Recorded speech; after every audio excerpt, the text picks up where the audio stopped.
Hello and welcome to this episode of Better Yet, fireside chats with innovators, visionaries, and leaders in last mile parcel delivery.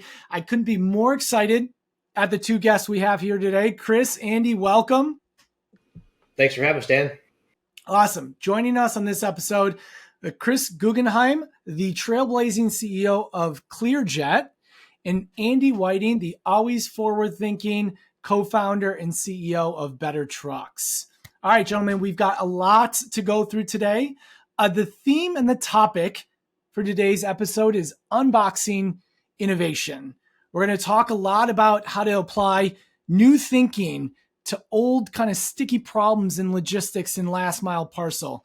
We're going to talk a lot about how to build a culture of curiosity and critical thinking, because it can't just be you two as CEOs and founders.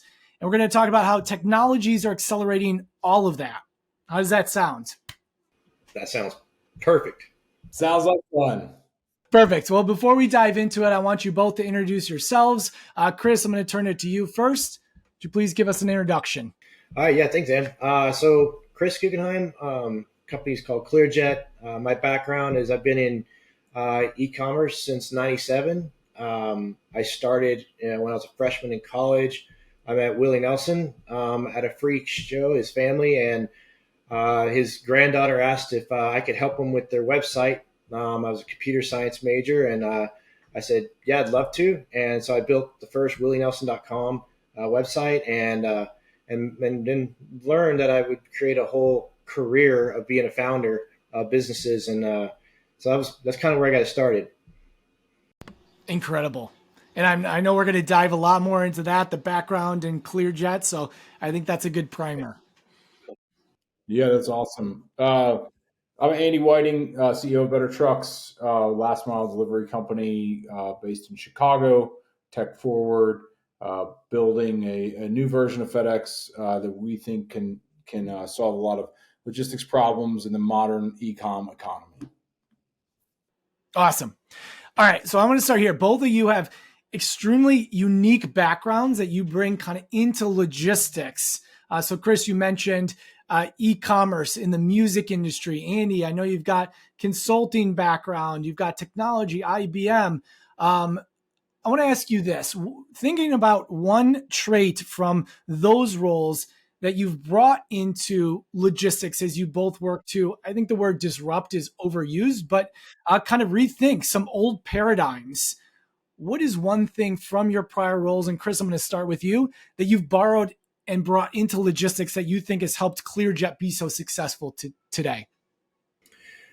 Well, there's kind of two things that resonate. One was being able to make fans happy was such a fun job.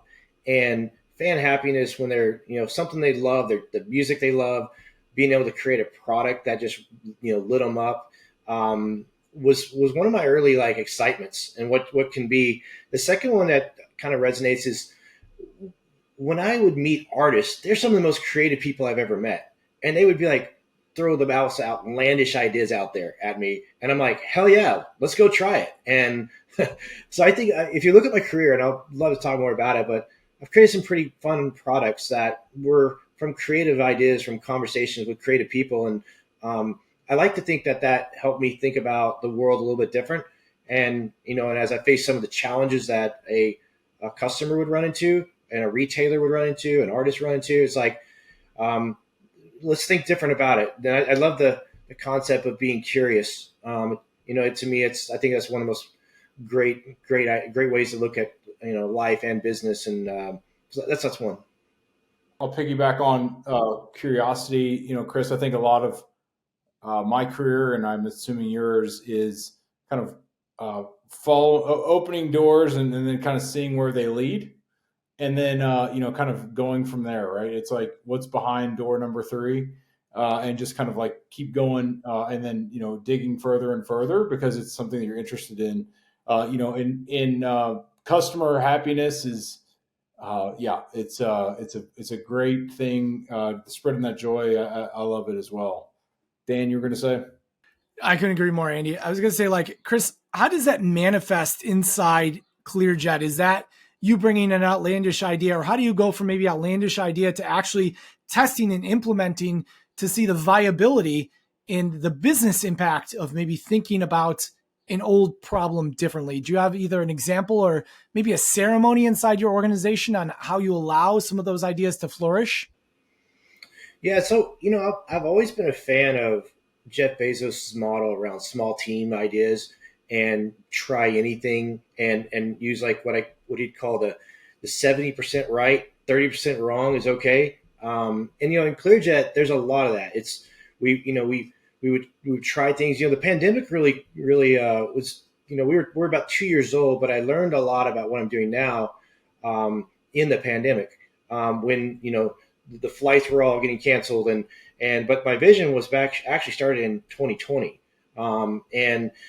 so part of this was the curiosity for me to get on airplanes, go all over the country, meet the airline executives, go to the cargo bays, watch how things are moved, why they're moved that way, and then really the realization that not everything I'm building is rocket science, but it's about how you orchestrate it and how you put it together and make it feel like a really great product. The normalization is the hardest part, and making it where a retailer's like, oh, I just want to hand you my package at 5 o'clock, just like FedEx, but I want it to work, And so I think that your question's really around. We almost do that on a weekly basis, come up with concepts, and some can be just pure tech, some could be AI driven models, some could be physical side of the business. But the airline model itself, I would say, is the first one. Yeah, absolutely. Andy, how do you keep that kind of spark of curiosity alive inside Better Trucks?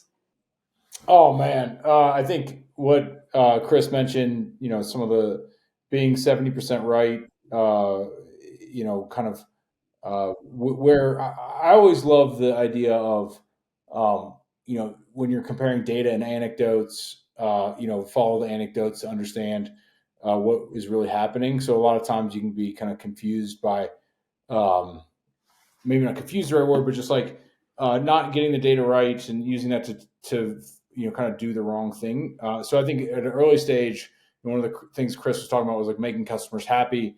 A lot of that is just like kind of, I don't know, gut instinct or like what you putting yourselves in their shoes.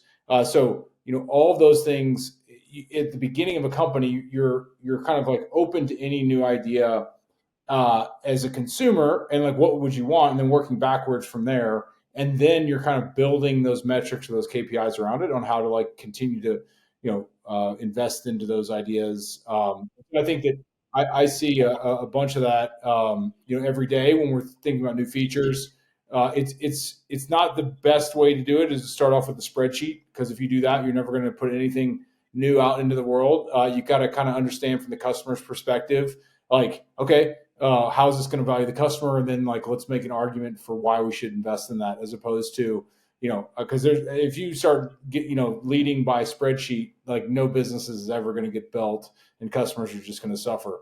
So when I hear about like Chris's story, especially, with airline stuff and kind of trying to evolve that, I'm sure it's not a spreadsheet first type of a organization. Absolutely. To kind of continue this conversation, I know one thing you just brought up, Chris, is like we're not always reinventing the wheel. Or when we were kind of chatting, the three of us, we said like things like zone skipping, like especially in logistics, you're not reinventing the process, or there's a lot of infrastructure, but you're thinking about new and different ways to maybe utilize some of that infrastructure. Is that fair, Chris? 100%. There's over 10,000 commercial flights a day. There's almost 90% underutilization that they've published in the United States. So that basically, my belief was really this simple. If passengers can move this fast, why can't the package? And you think about, you hear a lot of the I would say people that are nervous about airlines and capacity and the components that might go along with that. It's really because when you go to an airline and hand them something, it's not their core business. Their core business is flying the aircraft. And then you realize all the infrastructure around the airport and the building itself and underneath, in the cargo bays is managed by other parties. And so it's really around can you create the experience to feel like it would if it was on a cargo jet? The best thing that at Clearjet creates as reality is we go point to point. We go from town A to town B and not hub and spoke. So just the pure sheer speed allows the final mile guys to do a whole lot more on their end and not have to be when you want to do a service level product like that. It just gives everybody an advantage, and it's literally everywhere. So think of like when you fly out of Harlingen, Texas, at the very bottom at the tip, right next to Mexico, you can hit the whole United States, and people are like, "What? That's a small airport." Like, no problem. So that's the stuff that gets me really fired up. Yeah, absolutely. Andy, what are you seeing? You got to work within the existing frameworks. That is the infrastructure that you have available to yourself, right? To some degree, but you're still driving that innovation. Yeah. I think what we see is working with customers, they have constraints. So it's our job to work closely with them, understand those constraints, and provide innovative solutions for them to solve the problem. So, we always talk about going to our customers and telling them that we have the exact same problem they do. That we want to get something fast to a customer's door and inexpensively, just like they want to pay the least amount and move it quickly to the customer's door as well. So we're always looking for innovative solutions. So, part of the reason why we're having this conversation today is the relationship between Better Trucks and Clearjet. Partnering with like-minded individuals is very valuable for us, whether that be, to offer zone skipping via air or, be a smart solution on the ground for Clearjet. Like, we think it's a good partnership. But again, all of this needs to happen in the kind of the framework that they're used to operating in. For most large shippers, that means looking and feeling like a national carrier, as opposed to, having limited area to cover, limited speed options, and kind of the combination of Clearjet and Better Trucks gives that to the customers. Absolutely. Chris, you said one thing that kind of struck me is like, the airlines, their job is to fly the planes, right? And so like the highly fragmented nature of even that small component of the parcel journey, right? Are you finding opportunity in the smart ways, either through, even just a willingness to get in there, or the creativity or the technology to bring some of that together to solve some of the problem and to integrate some of the fragmented nature of each step in the parcel journey? Yeah, you can't turn a channel without the word AI coming on right now, right? But that's the reality. It's pretty cool. I feel pretty lucky. My journey of 25 years, I didn't have something so absolutely accessible like this, technology wise. But so example, when we throw a data set against it, you think about a carrier, you're basically responsible for rating, labeling, and tracking. Those are the three kind of software components that you got to have as table stakes to the business. Well, AI allows it to make the decisions for you in such a really crafty way because it's studying what happened, why it happened, and what could happen under the three models. And so that's going to be a big growth area for everybody in logistics. When you think about the regional carriers, they've got something pretty special on the fact that they really do deliver faster than most people and most carriers. They because they're hyper focused on these certain areas, they're going to move as fast to get the package. And what we want to be able to do is do the same thing and get it into their hands as fast as humanly possible. You'll see we work a lot in the night. Clearjet is a very, very busy company in the middle of the night. 2 in the mornings, 3 in the mornings, 4 in the mornings, 6 a.m. flights. But we love that. We think that's one of our core strengths is that we're operating as 24 hours a day, 7 days a week business. And we're tapping every opportunity for asset allocation and movement to give customers the confidence that we are not a 5 day a week. We don't have a thing called business days in our business. It is 7 days a week. Yeah, absolutely. Andy, from your perspective, as you bring together kind of the fragmented nature too of even last mile, what are you seeing as your role to solve some of those challenges for your shippers? I think it's bringing together the best solutions possible for our customers, the most innovative solutions, being a trusted partner. When you think about like what things did we learn in our previous world that makes us, kind of uniquely positioned. I think about one of the things that we're really proud of is our ability to respond quickly and to resolve issues quickly.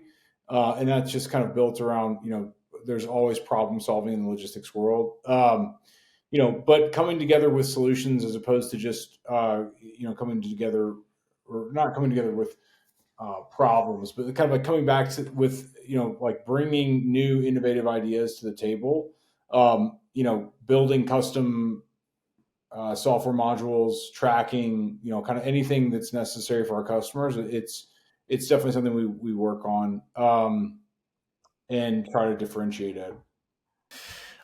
Let's talk about tech centricity, something that's near and dear to both your hearts. Chris, you mentioned that you can't go one click or one blog without hearing AI or talking about AI. It's one thing to talk about it. It's a very different thing to make that investments inside your organizations, the talent and the development teams to commercialize that technology to actually move a solution forward. So Chris, I'm going to start with you. Like, why have you placed such a great emphasis on the technology inside Clearjet, and how are you actually implementing the newest and most powerful technologies to move your business forward and to move shippers forward?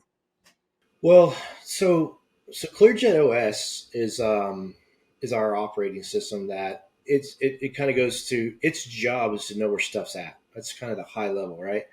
And we really do start small. We think about actually use cases we want to solve, and everyone that tries to boil the ocean in software traditionally fails. So be hyper focused on an actual solve, and ChatGPT 4 is incredible. It's just a lot of the large language learning models really happen to do with what are you feeding it.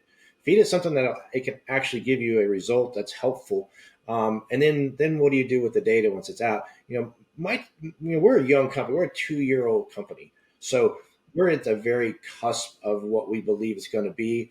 Our systems itself are new. We're doing lots of integrations with some of the best tech platforms out there, and in the actual carrier networks itself. And but my hope is that once as we normalize that, us together as a team, as a group of supply chain leaders will bring the waters will rise as as the excellence of the data itself. And part of what we also do is that also helps cost reduction. You can't when you know more about what's happening, you can sure make a lot better decisions. Yeah, absolutely. Andy, from Better Truck's perspective, I know even the investments you're making in your development team are probably commensurate with a carrier 2 to 3x the size of Better Trucks. Why has that been so critical to you from the day one founding of Better Trucks to make those investments and to put kind of the technology at the heart of your offering? Yeah, it goes back to what the customers expect, providing the customer experience. So working backwards from there. And then also, we're very proud of our ability to perform at a level that is, kind of a little bit punching above our weight, right? So it's like we are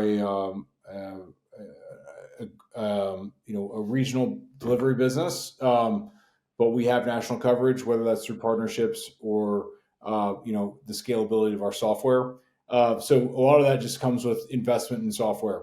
So we've partnered with Google, and we've partnered with a bunch of the best tech platforms out there in order to provide an innovative solution. So we're super proud of our team. We would rather invest in technology to solve problems, which would give us the scalability to solve those nationwide. But that's where we put our dollars. Chris mentioned earlier, kind of starting small. So if it doesn't work at the smallest level, it's not going to work once it scales. So we really work on kind of refining that at a small level before, as we kind of think about growing. So we've expanded a bunch from the early days, but we still, the software is what allows us to do that. Absolutely. I want to pivot a little bit and talk about both of you individually. I think it takes a special someone to want to launch a technology firm in kind of this day and age, with how fast technology is moving, with the necessity to utilize a lot of the existing infrastructure to build your own. Chris, I'll start with you. Like, what inspired you? You said you're about two years young, 2 years old, to launch Clearjet. So, for anyone that doesn't know my background, I had a company called One Live. I still have it. It's about 10-year-old company, where it's Shopify's largest, agency. We deploy.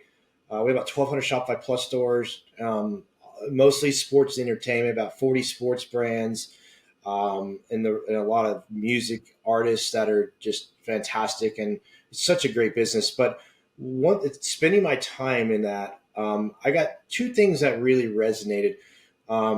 Was the sheer number of customers that and clients that would tell me logistics has become the number two expense in my e-commerce business outside of the cost of good. And it's gotten so out of parity where the number one converting tool is free shipping.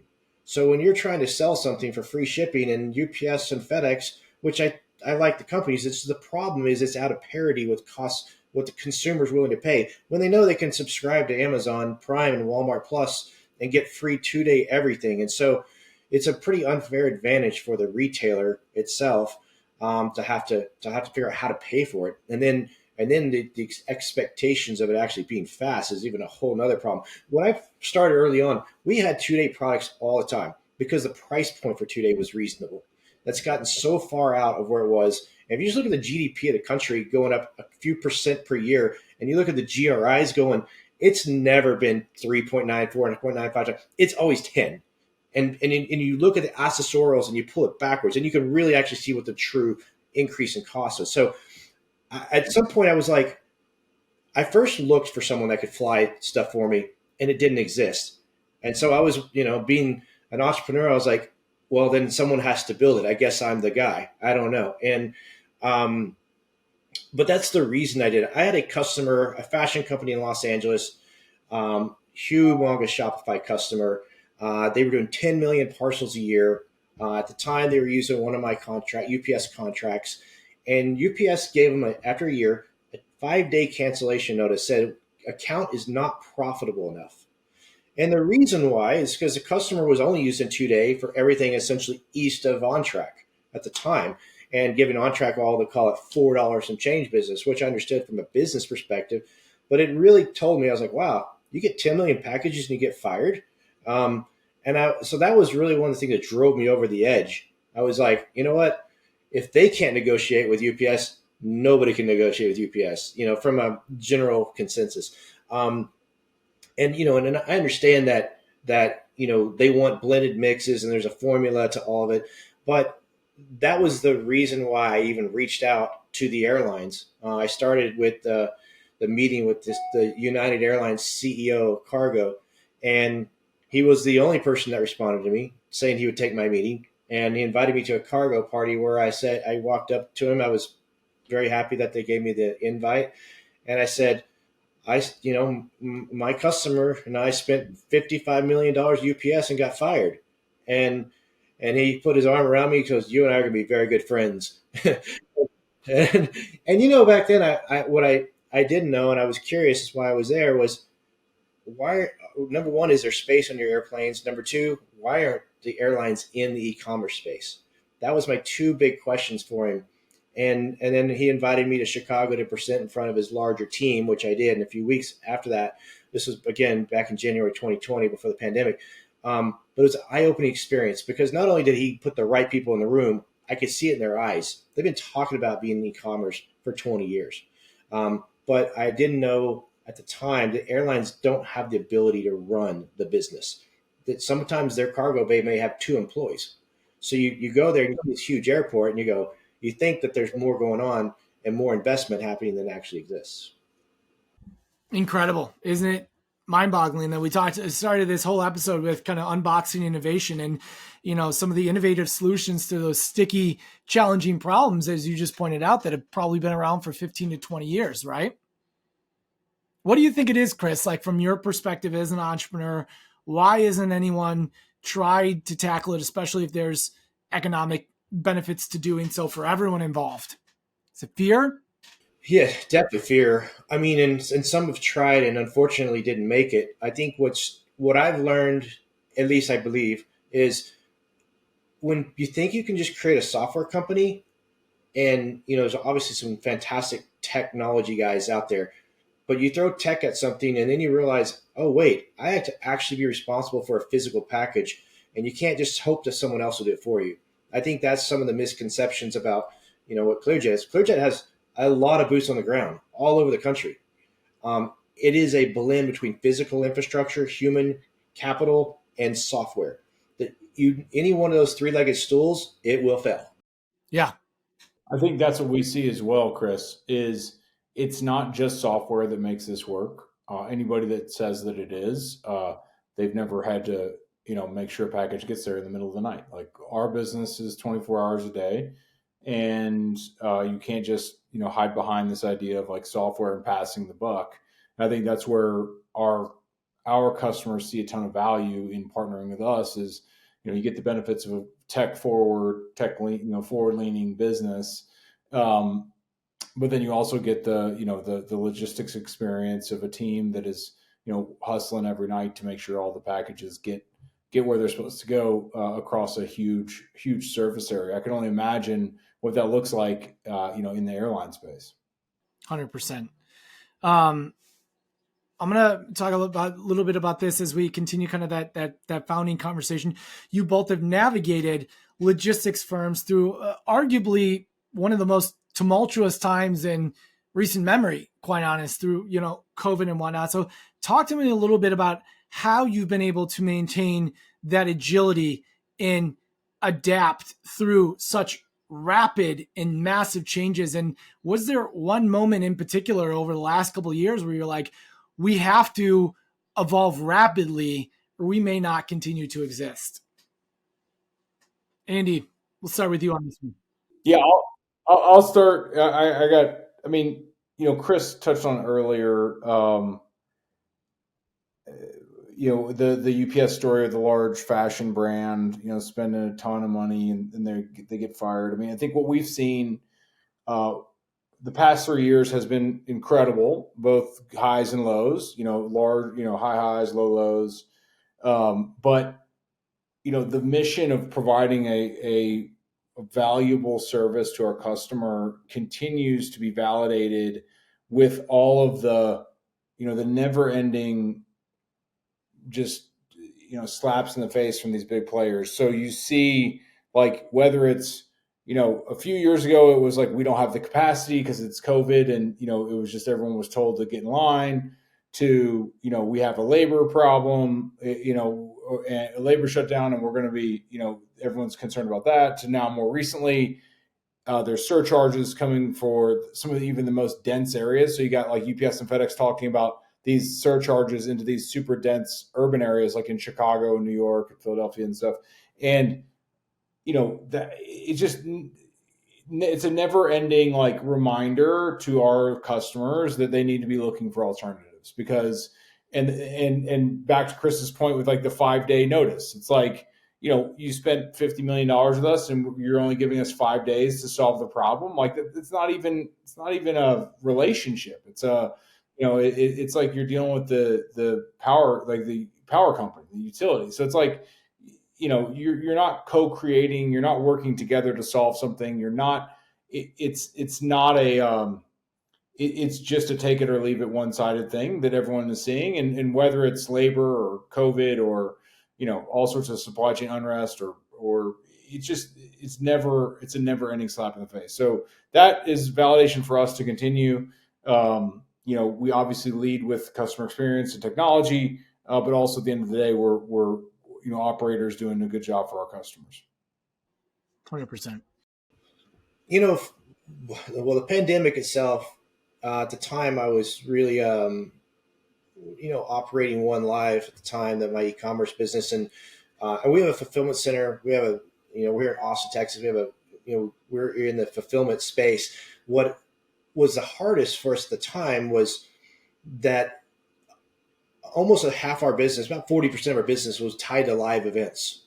So concerts itself, sporting events, and then just got turned off. And then not only turned off, then they said you can't go to your warehouse and work unless you had a medical product in there. I was like, well, I mean, Willie Nelson bandanas may not qualify for this. So that was it was tough. I mean, especially a company that was so established that you could really bankrupt. I mean, it's some of my, um, colleagues that I knew in the music industry all over the country went out of business, completely gone. Companies are gone. It's been around a long time. It was shocking.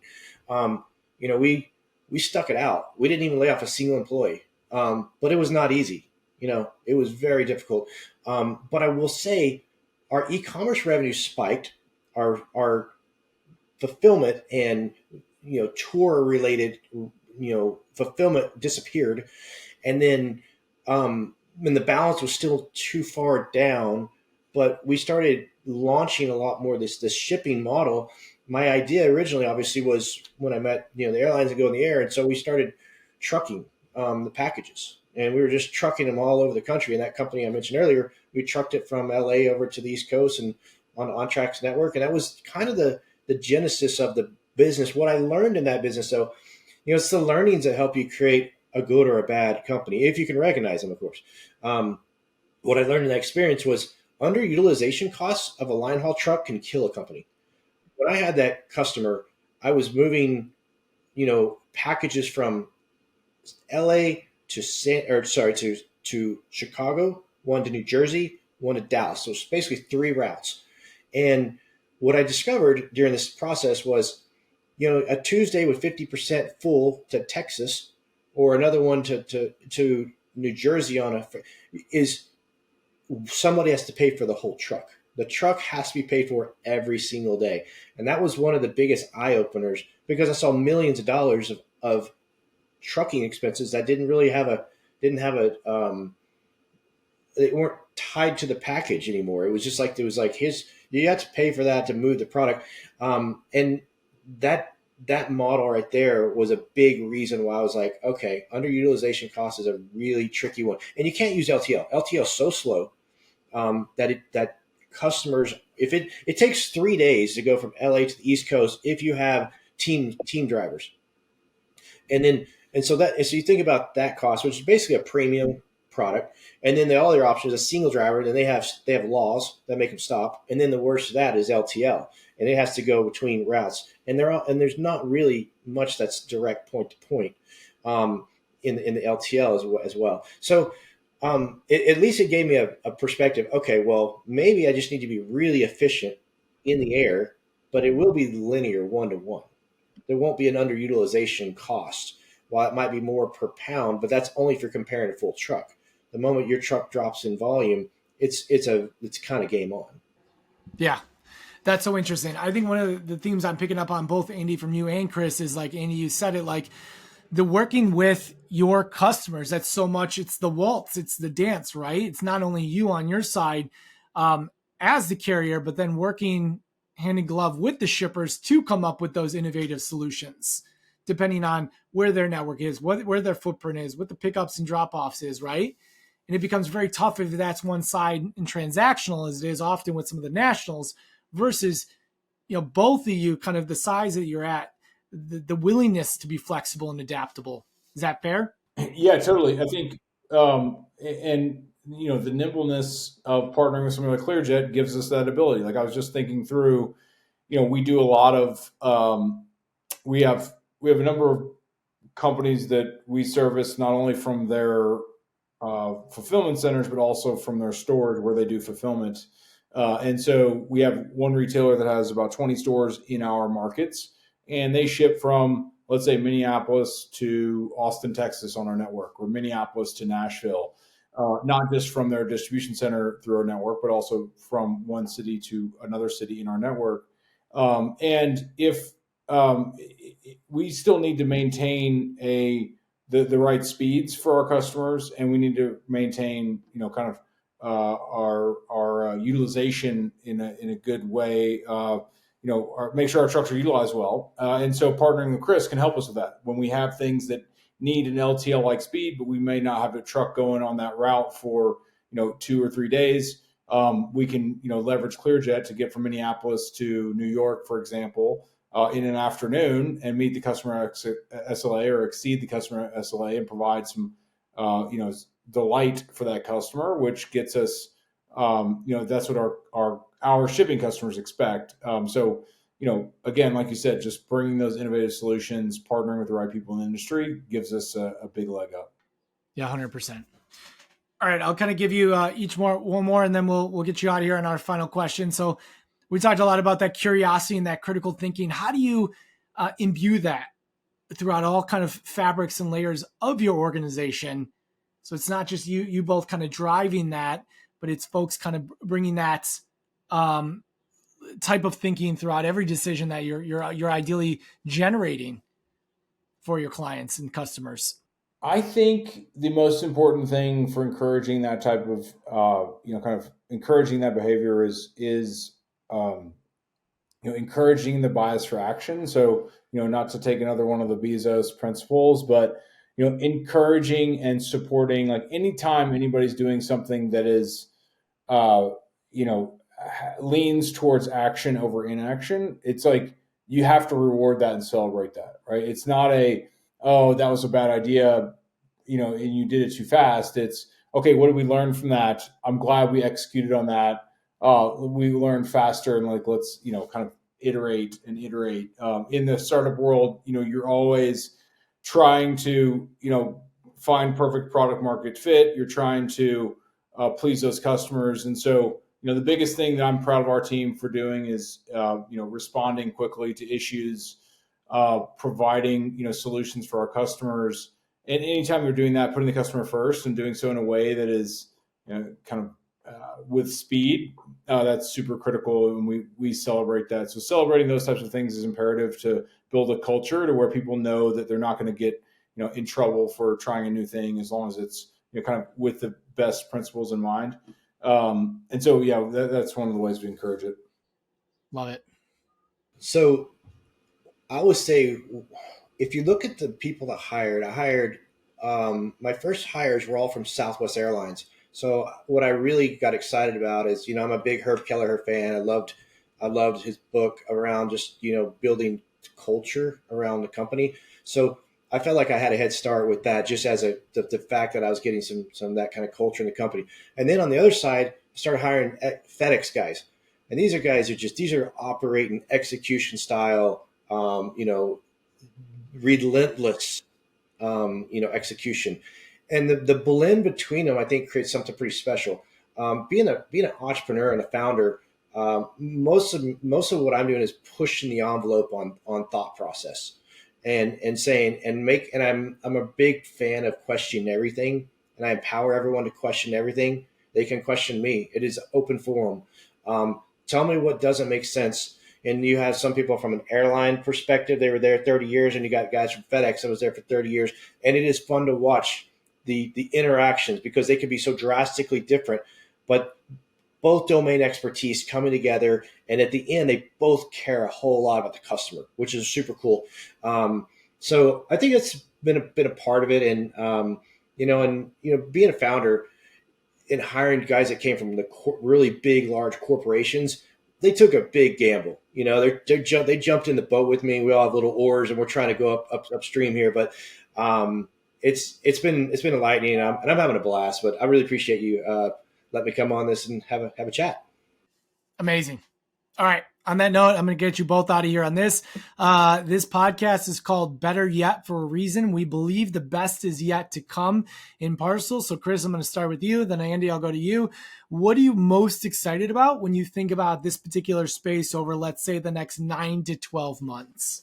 So I will tell you what I'm most excited about is that the industry is completely changing. The concept of what was and what is to come, I think is a really great time. There's been almost a vacuum that's happened in the reverse, pulling back. But I think that is actually going to allow the companies that do come out with something strong. And I'm seeing it every day with retailers that have a completely different mindset than where they did 4 years ago, about having a multi-carrier model, looking for the best. If you think about final mile delivery now, expectations is the DoorDash effect, is the, or whatever you want to call that food delivery model, where you're having the conversation, you're handing the package to them, or you're putting it. It's different than, hey, I left it on your porch and hope for the best. And so I just think that stuff's going to get better and better. And I think it's going to be tied to such a different kind of customer experience. And we're going to have our little caveat in that future mission. Awesome. Thanks, Chris. Yeah, and I'll say a couple things there. This year is going to be fun. I think there's going to be a lot of consolidation, a lot of merger, a lot of activities happening. Right, it's been a few years, but I think from a customer's perspective, you can see the shift in things that they're valuing. Right, it used to be kind of they wanted this like one day, instant type thing. I think they're kind of more in like the 1 to 2 to 3 day. They value the customer experience more, which is great for companies like ourselves that also are aligned there. I also think that as you mentioned, Chris, kind of the DoorDash expectation or that Uber-like experience is critical. And I think that, technology is what allows companies like us to compete in that space. So I'm happy for that. But I just think that there's, the values of the customer are definitely aligning with this like multi-carrier movement, both of which Chris and I and our companies, Clearjet and Better Trucks, are going to take advantage of. I think it's the right way for customers to see, keep the big players honest and have real alternatives that look and feel like the incumbents. Awesome. I appreciate it. We covered a lot of ground today. My number one takeaway is never stop being curious. So Chris, thank you so much for being a guest. Better Yet. Andy, always appreciate it. And we will catch you on the next episode of Better Yet.